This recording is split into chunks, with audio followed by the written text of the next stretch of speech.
Assalamualaikum warahmatullahi wabarakatuh.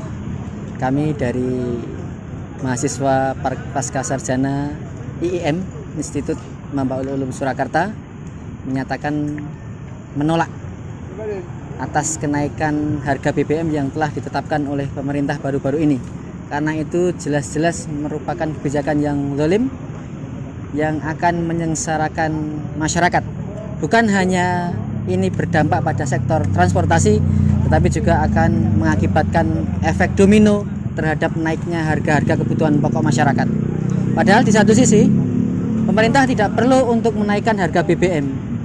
Dijelaskan oleh para pakar ekonomi, cara-cara yang bisa ditempuh selain menaikkan harga BBM adalah yang pertama untuk melakukan efisiensi Pertamina, di mana ketika efisiensi Pertamina ini dilakukan maka pemerintah akan dapat menghemat sekitar 100 triliun. Itu tidak perlu menaikkan harga BBM. Yang kedua, harus menyetop atau menunda dulu atas proyek-proyek yang tidak urgent, yang itu tidak berkebutuhan langsung atau berkepentingan langsung terhadap masyarakat, seperti rencana pembentukan atau pendirian ibu kota baru. Dan juga yang namanya pemerintah dan juga para pejabat yang mereka telah digaji oleh rakyat tentunya harus berusaha kerja, bukan hanya gampangnya saja. Yang lainnya juga bagaimana kemudian meningkatkan produksi. Padahal satu sisi kita pernah dalam sehari itu produksi mencapai 1,6 juta. Tapi saat ini 1 juta ton. Tapi saat ini sekitar 600 sampai 800 barel. Nah, itu memaksa kita untuk melakukan impor minyak gitu ya. Maka harus berpikir cerdas, ikhlas, bekerja keras gitu. Nah, itu untuk solusi yang mendesak.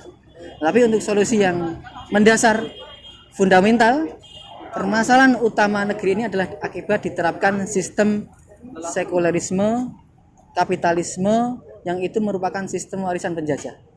Di mana kemudian lahirlah UU Migas tahun nomor 22 tahun 2001 yang merupakan sebagai gambaran liberalisasi migas di negeri ini. Maka kita harus tolak sistem sekularisme kapitalisme juga.